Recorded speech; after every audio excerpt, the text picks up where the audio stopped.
ইফতারের দোয়াটা কি ইফতারের আগে করব না পরে করব? ইফতারের দোয়া জানা আছে ভাই? কি দোয়া? আমরা একটা দোয়া কমন জানি বাংলাদেশে মানুষ, সেটা হলো আল্লাহুম্মা লাকা সুমতু আলা রিজকিকা আফতারতু। এটাও হাদিসে বর্ণিত হয়েছে, কিন্তু হাদিসের সনদ নিয়ে অনেকে কোনোটা নিয়ে আলাপ তুলেছেন, প্রশ্ন তুলেছেন। আল্লাহুম্মা লাকা সুমতু মানে হলো, হে আল্লাহ, আপনার উদ্দেশ্যে রোজা রেখেছি, ওয়া আলা রিজকিকা আফতারতু, এবং আপনার দেওয়া রিজিক দিয়ে ইফতার করেছি। আর ইফতারের আরেকটা দোয়া হলো যাহাবাজ জামা ওয়াবতাল্লাতিল উরুক ওয়া সাবাতাল আজরু ইনশাআল্লাহ। এটা একটা দোয়া। যদি এগুলো দোয়ামূলক নয়, আমরা দোয়া বলছি, এটা মূলত আল্লাহর কাছ থেকে একটা প্রত্যাশা। এর অর্থ হলো যাহাবাজ জামা, আমার পিপাসা দূর হয়ে গেছে। ওয়াবতাল্লাতিল উরুক, আমার শিরা উপশিরাগুলো সব সিক্ত হয়ে গেছে। ওয়া সাবাতাল আজরু ইনশাআল্লাহ, এবং আল্লাহ চাহেন তো এই রোজার বিনিময় আমার সাব্যস্ত হয়ে গেছে আল্লাহর কাছে, এটা স্থির হয়ে গেছে। এটা হলো ইফতারের দোয়া। ইফতারের দোয়াটা কি ইফতারের আগে করব না পরে করব? ইফতারের দোয়াটা যারা ইফতারের আগে করার পক্ষে তারা হাত তোলেন। অল্প সংখ্যক মানুষ। আর বাকিরা সবাই কি পরের পক্ষে না মাঝখানের পক্ষেও আছেন লোক? সব পরের। মাশাআল্লাহ, সব সূক্ষ্ম সূক্ষ্ম মাসআলা দেখি গাবতলী মানুষ জানে, মাশাআল্লাহ, অনেক অগ্রসর দেখা যায়। আল্লাহ আমাদের সবাইকে দিনের জন্য কবুল এবং মঞ্জুর করুন, মাশাআল্লাহ। ভাইরা আমার, ইফতারের দোয়াটা ইফতারের পরে করতে হয়, যেটা বেশিরভাগ মানুষ জানে না, কিন্তু আমি অবাক হলাম যে এখানে বেশিরভাগ মানুষ আপনারা জানেন, মাশাআল্লাহ, নলেজেবল মানুষ, বোঝা গেছে। ইফতারের দোয়ার অর্থের দিকে তাকালেই তো বোঝা যায় এটা আগে না পরে। দোয়ার অর্থের মধ্যে তাকালে আমরা দেখতে পাচ্ছি যে আল্লাহ শিরা উপশিরা সিক্ত হয়ে গেছে, পিপাসা দূর হয়ে গেছে, এগুলো তো ইফতারের পরেই হয়। অবশ্য আমি অর্থ আগে বলে দিছি, সেটা দেখে হয়তো আপনারা অনেকে বুঝে ফেলছেন, মাশাআল্লাহ। তো যাই হোক, ইফতারের শুরুতে বিসমিল্লাহ বলে ইফতার করব, আর শেষে এই দোয়া পড়ব। রোজা রেখেছেন কিন্তু ইফতার করেন নাই, রোজা হয়ে যাবে কিন্তু সুন্নাত আদায় হবে না। এই জন্য ইফতার করা একটা সুন্নাত। আল্লাহ তাআলা আরহামুর রাহিমিন, এমন একটা মাস রমজান মাস, সারা বছর কিন্তু আমরা নাস্তা করি। সারা বছর যেটা নাস্তা করি রমজানে সে নাস্তাই করি। পার্থক্য হলো সারা বছর নাস্তা করি সকালে, রমজানে নাস্তা করি সন্ধ্যায়। মানুষ দীর্ঘ সময় না খেয়ে থাকার পরে যে খাবার খায় সেটাকেই ব্রেকফাস্ট বলে, সেটাকেই নাস্তা বলে। আরবিতে যে ইফতার বলা হয়, এই ইফতার শব্দের অর্থ কিন্তু নাস্তা। ইফতার শব্দের অর্থ কি? নাস্তা। সারা বছর নাস্তা খেলে কোনো সওয়াব হবে, কিন্তু রমজান মাসে আপনি যদি সারাদিন উপবাস থাকার পর সন্ধ্যায় ব্রেকফাস্ট করেন, অর্থাৎ ইফতার করেন, তাহলে আল্লাহ তাআলা আপনাকে সুন্নাত পালন করার সওয়াব দিবেন। এই জন্য ভাই, ইফতার করা একটা সুন্নাত। ইফতার আবার তাড়াতাড়ি করা আরেকটা সুন্নাত। ইফতারটা একটু তাড়াতাড়ি করা। তাড়াতাড়ি করা মানে কি? সূর্য ডুবার 2-4 মিনিট আগে। কি বলেন? তাহলে তাড়াতাড়ি কেমনে হলো?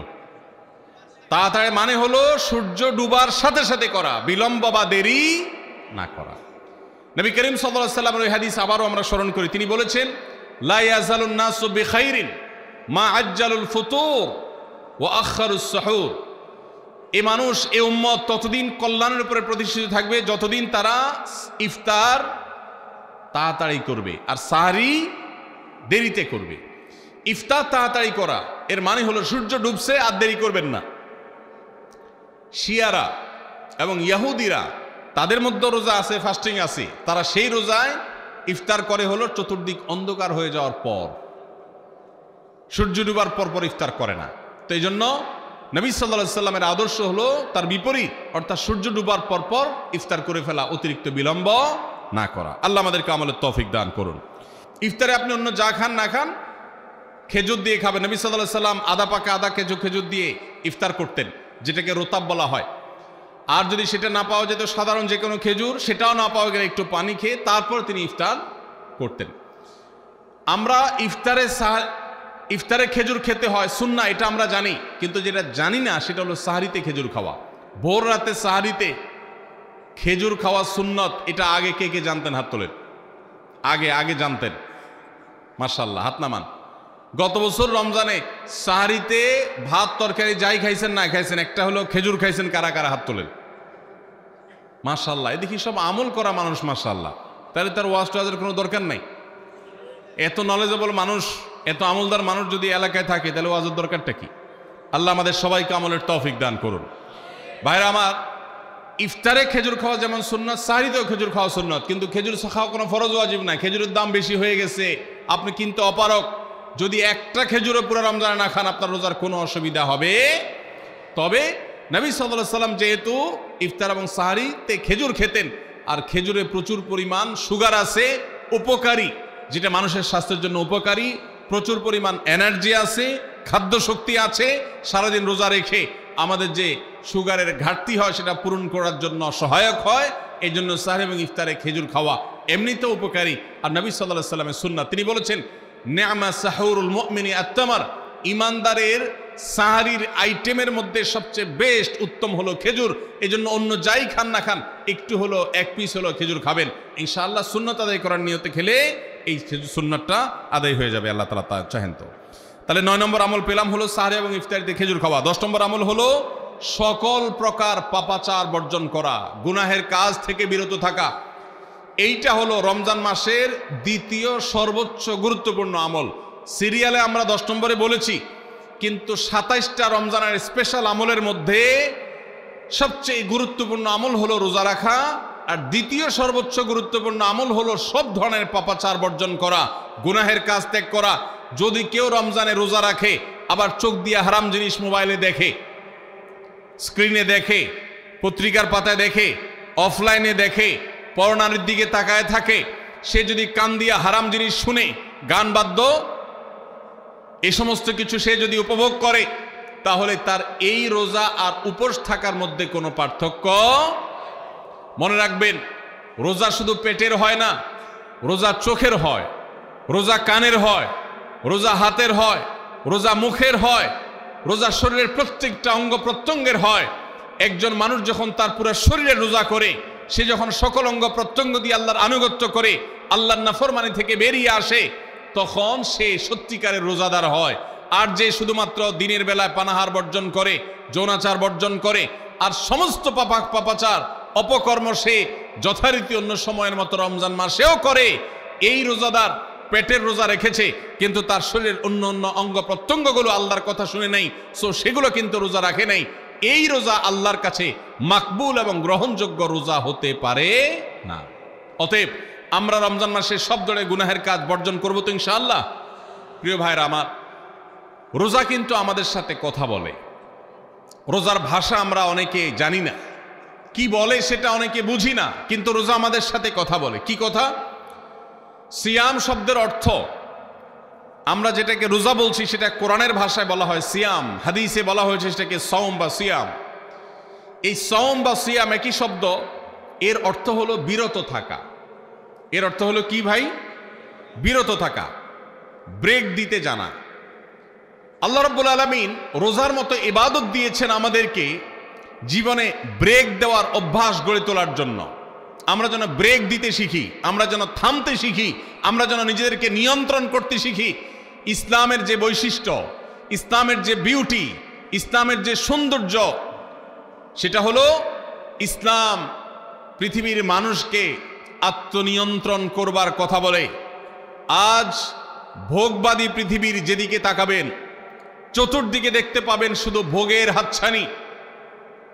দুনিয়াটা মস্ত বড়, খাও দাও আর ফুর্তি করো, শুধুমাত্র ফুর্তি ফুর্তি এবং ফুর্তি, ভোগ এবং ভোগ এবং ভোগ। গোটা পৃথিবী আপনাকে ভোগের কথা বলবে, ত্যাগের কথা বলবে না। ইসলাম আপনাকে ত্যাগের কথা বলে। আপনি ঈদ উদযাপন করবেন, ঈদ উল ফিতর, সেখানে পর্যন্ত ইসলাম বলে আগে গরিবের বাসায় ফিতরা পৌঁছাবে, তারপর তুমি ঈদগাহে যাবে, ঈদের আনন্দ করবে। আপনি কোরবানির ঈদে পশু জবাই করে গোশত খাবেন, উৎসব করবেন। ইসলাম বলে ভালো কথা, তুমি উৎসব করবে, তোমাকে উৎসব করতেই দেওয়া হয়েছে, কিন্তু আগে গরিবের বাসায়ও গোশত পাঠাবে ঈদের, সেটা নিশ্চিত করবে, তার পাশাপাশি তুমি ঈদ উদযাপন করবে। আমরা যে রমজানের রোজা রাখি, এই রোজা আমাদেরকে বিরত থাকার কথা বলে। সেই বিরত থাকাটা কি? সেটা হলো আমরা যখন রোজা রাখি আমাদের পিপাসা হয়, আমাদের ক্ষুধা লাগে, পিপাসা হয়, আবার হাতের সামনে হয়তো পানিও আছে। আমার ক্ষুধা লাগে, হাতের সামনে হয়তো খাবারও আছে, কেউ দেখছেও না, সিসি ক্যামেরাও নেই, বদ্ধ রুমে কক্ষের মধ্যে, কিন্তু আমি রোজাদার। কোন রোজাদার রোজার মধ্যে খায়, পান করে? কেন? কারণ সে জানে আল্লাহ নিষেধ করেছেন। আমরা যখন ইফতার সামনে নিয়ে বসে থাকি সন্ধ্যাবেলায়, ভাইরা আমার, সারা বছর নাস্তা তো আল্লাহ তাআলা কম হোক বেশি হোক সবাইকে করার তৌফিক দেন। আমরা সবাই তো কম বেশি নাস্তা করি। সারা বছর আপনি যদি বুফে গিয়ে 100 আইটেমের নাস্তা দিয়েও আপনি খাবার গ্রহণ করেন, সকালের ব্রেকফাস্ট আপনি খান, ইফতারের সময় মাত্র 2-4টা আইটেম নিয়ে বসে থেকে আজানের জন্য, সূর্য ডুবার জন্য যে অপেক্ষা করেন, ওই অপেক্ষার সময় যে অবর্ণনীয় স্বাদ আর তৃপ্তি পাওয়া যায়, পৃথিবীর সমস্ত খাদ্য গ্রহণের মধ্যেও এই তৃপ্তি বা স্বাদ নাই। নবী সাল্লাল্লাহু আলাইহি ওয়াসাল্লাম সেজন্য বলেছেন, লিসসাইমি ফারহাতান, রোজাদার ব্যক্তিকে দুটি আনন্দ দেওয়া হয়, ফারহাতুন ইনদা ফিতরি ওয়া ফারহাতুন ইনদা লিকাই রাব্বি। একটা আনন্দ হলো ইফতারের সময়, অবর্ণনীয়, ভাষায় প্রকাশ করবার অযোগ্য। কি ভালো লাগা কাজ করে ইফতারের জন্য আমরা বসে আছি, খাবার সামনে আছে, রকমারি শীতল শরবত সামনে আছে, রকমারি খাবারের পসরা সাজানো আছে টেবিলে, দস্তরখানে, এদিকে পেটে ক্ষুধাও আছে, কিন্তু আমরা মিনিট গুনছি, আমরা সময় দেখছি, ঘড়ির দিকে তাকিয়ে আছি, সূর্য কখন ডুববে। সূর্য ডুবেছে আর সাথে সাথে আমরা ইফতার করছি। এই যে আল্লাহর নির্দেশের অপেক্ষা, ইসলাম রোজার মাধ্যমে আমাদেরকে সেই শিক্ষাটা দিতে চায়। রোজা আমাদের সাথে সেই কথা বলে যে দেখো, তুমি জীবনে বিরত থাকতে শিখো, গোটা পৃথিবী তোমাকে ভোগ শিখাবে, ইসলাম তোমাকে ত্যাগ শিখাবে, ইসলাম তোমাকে কন্ট্রোল করা শিখাবে। আমাদের তরুণদের চরিত্রকে নষ্ট করবার জন্য, তাদেরকে নানাভাবে উস্কানি দেওয়ার জন্য, বিনোদনের নামে, নিউজের নামে, বিজ্ঞাপনের নামে, বিভিন্ন নামে অশ্লীল নানা দৃশ্য, খোলামেলা দৃশ্য তাদের সামনে দেখানো হয়, ভোগের আহ্বান করা হয়। ইসলাম বলে, হে মুসলিম তরুণ, তোমার চোখের এরিয়ার মধ্যে কোনো পরনারী, কোনো সুন্দরী নারী পড়ে গেছে, তুমি আঁচ করতে পেরেছ, সাথে সাথে তোমার দৃষ্টিকে তুমি নিয়ন্ত্রণ করো, অবনত করো। কুল্লিল মুমিনিনা ইয়াগুদ্দু মিন আবসারিহিম ওয়া ইয়াহফাযু ফুরুজাহুম। আল্লাহ বলেছেন, হে রাসূল বলে দিন ঈমানদার পুরুষদেরকে, তারা যেন তাদের চোখগুলোকে নামিয়ে রাখে, তাদের সম্ভ্রমকে তারা সংরক্ষণ করে। মনে রাখবেন, যা খুশি তা করতে পারা এটা যোগ্যতা নয়। নিজেকে নিয়ন্ত্রণ করলাম, যা খুশি তা করব না, এর নাম হলো যোগ্যতা। ডায়রিয়ার রোগী ডাইরেক্ট হয়ে যায়, যা খুশি যে করে, নিজের মন যেদিকে তাকে নাচায় সেদিকে নাচে, এই লোকটা অসুস্থ মানুষের মতো। আর মুসলিম যুবক, মুসলমান মানুষ, নারী পুরুষ, সে নিজেকে নিয়ন্ত্রণ করে। আল্লাহ এটা হারাম করেছেন, আমার মন চায়, চাইলেই আমি সেটা নিতে পারি, কিন্তু আমি নেব না। আমি একটা জিনিস ধরতে পারি, আল্লাহ হারাম করেছেন, সেজন্য আমি ধরবো না। এই শিক্ষাটা রমজান আমাদেরকে দেয়। অতএব রমজানের সবচেয়ে গুরুত্বপূর্ণ আমল হলো এই 10 নম্বর আমল, সেটা হলো পাপাচার বর্জন করা।